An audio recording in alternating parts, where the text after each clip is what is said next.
Well, happy everybody. Happy? I hope so. Uh, and happy Indigenous Peoples Day, Tribal People of Turtle Island Day. Fuck Columbus Day, how about that? Anyway, um, last year on Columbus Day I did a little book review of a few books I read. This year I'm only going to do one. And it's a good one. I think in this camera it comes out right. Yeah, it does. The Only Good Indians. And there's the author, Stephen Graham Jones. Well, my stepson, Paul, had seen my video from last year. So for Christmas, he got me this book. Now, I'm partial to reading histories, and but a lot of those can be boring. So this was kind of a fun book. I read the Tommy Armour book, There, and I'm getting ready to, which was a great book, and then I'm getting ready to read Tommy Armour's book was about like city natives that, you know, the idea of indigenous families growing up in a city, and it happened to be Oakland, which I was familiar with because I spent a lot of summers in Oakland when I was a little kid. My grandmother's house was there. And so anyway, this book was, if you like kind of like thrillers that are over the top. I know some of it is gory and stuff, but it also was kind of, there was parts of it that were funny if you imagine it as a show. I mean, to me, but then I have a very warped sense of humor. So after I finished reading this book, I looked him up on the internet, and which I'm not going to do right now, but this guy has written a lot of articles and short stories. I don't know if he did any poetry, but I mean, he's in his 50s and he's got a pretty good portfolio already. I hope he keeps writing. So not to give the book away, but it's about the Blackfoot Nation, and I think that Mr. Jones, Stephen Graham Jones, is a member of that tribe one way or the other, recognized as part of that tribe. He's also a professor, has a PhD in something, I'm not sure what, English lit or something. But anyway, he's a teacher, a professor at University of Colorado in Boulder. Maybe not, but I'm pretty sure I got the Colorado part right. So, anyway, to get back to the book, not to give it away, it's about some young Blackfoot guys that came up with an idea when they were young, which sort of broke the rules of the tribe in their little hunting excursion. So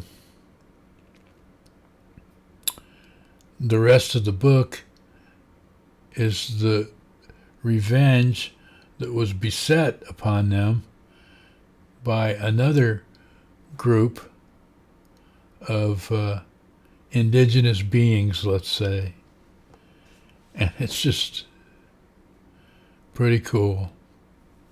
I don't know if any of you saw Reservoir Dogs, which is one of my favorite little. I'm 75 and I'm grooving on Reservoir Dogs. So trust me, it's good. Especially if you like all those old, actors, Wes Studi, and, they stuffed them almost all in there.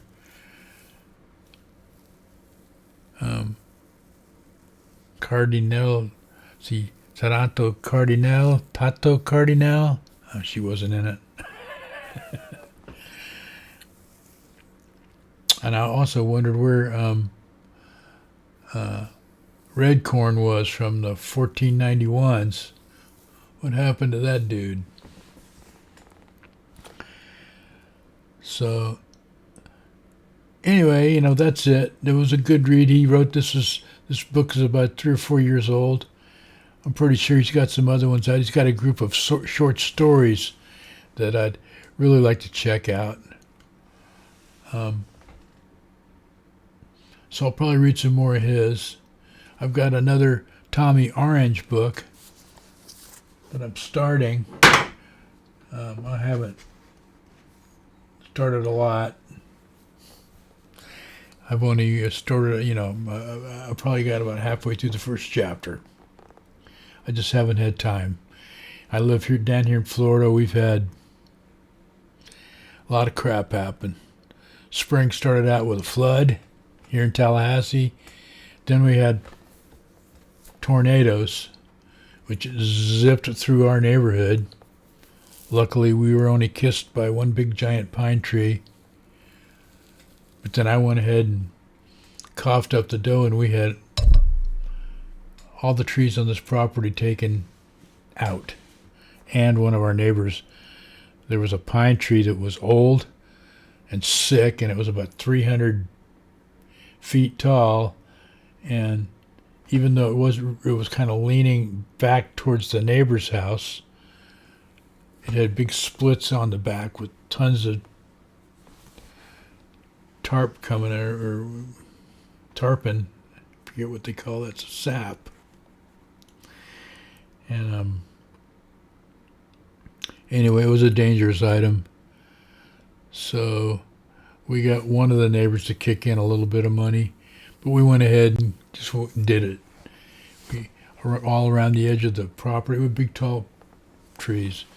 Plus, I'm wanting to get some solar in here on the roof, and I think we have a pretty good shot at it now. It's probably going to stay. We probably only have about 3 months where the roof will be shaded, and the rest of the time it won't. So it seems like it's worth it to me. Anyway, back to although I got into the reasons why I was only able to read one book this year. Just too much going on. And we just got almost hit by Helene, and we have friends up in Asheville, so that was going on. Then I got a call from a niece of mine who I just said, forget it. I'm not falling for your Trump bullshit. So she threw a whole bunch of word salad at me and called me names and all kinds of dumb shit. So I just said, fuck you. And the horse she rode in on, and go away. Don't call me family anymore. Sorry. I just couldn't take it anymore. She should know better. She's 40 years old. She wants to lose her rights as a woman, and she wants our country to turn into a dictatorship. And this all has to do with some Palestinian hocus pocus she's got going on. And I've done my thing on Palestine and Israel. The Zionists are fucked, and Hamas is fucked. I don't care about any of it after that. That's just the truth. And the regular people are the regular people. They should not be slaughtered like the Zionists are doing. Again, let me stop. This is happy clappy Indigenous Day. So the main thing about this video is I want to thank my indigenous brothers and sisters for giving me beans and squash and corn and tomatoes and chestnuts and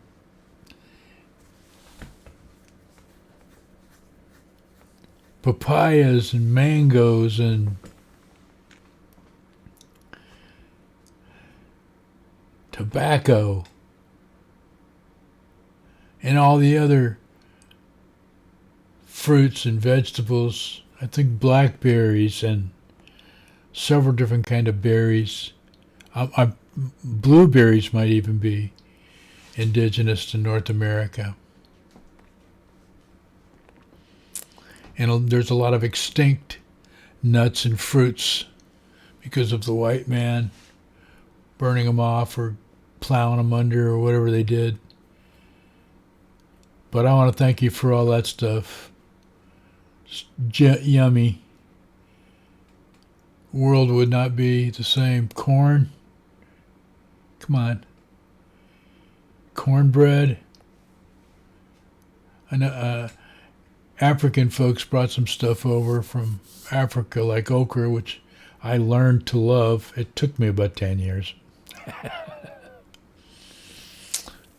But now I just love it, even steamed. I love the sliminess of it, everything about it. I love okra. So, anyway, that's about all I got to say about Indigenous Day. Thank you. All the food that you created for 100,000 years is really appreciated by people like me. Tomatoes, did I say tomatoes? Did I say chilies? How about bananas? How about potatoes? Holy jumping Christ, potatoes. Think about it. What kind of a world would this be? And sugar. And sugar beets. It just goes on and on and on. Sweet potatoes. You know, I don't know where to stop because it really doesn't stop. And then, with few exceptions, about I think it's 65 or 70% of everything that's eaten in the world came out of Turtle Island and whatever they called South America. I don't know what that looks like. It's got some kind of a weird shape. Amoeba Island. Paisley Island. Amazonia.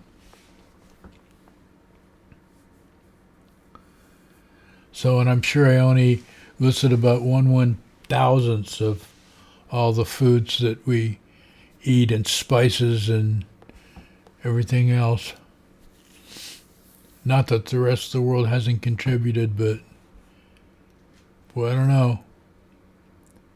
I think North America and South America have the rest of the world beat as far as food. Where would Italy be without tomatoes?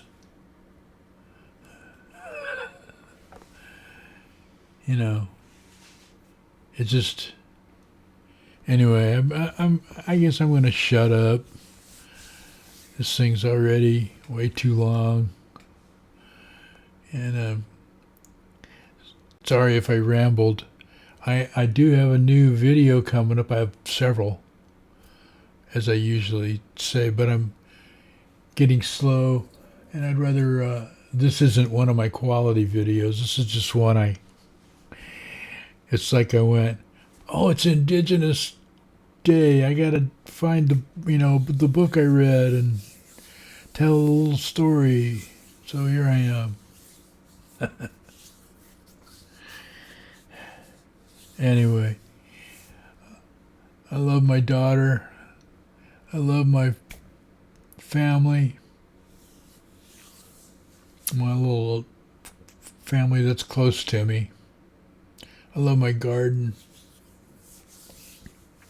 I love my okra and our potatoes and sweet potatoes, collards. I wonder where collards came from. That could be another East African or West African thing. Not sure. Love my collards though. All right. Adios. And buenos dias or buenas noches, mi amigos y mi amigas. Finding my button. It's a never-ending quest. I don't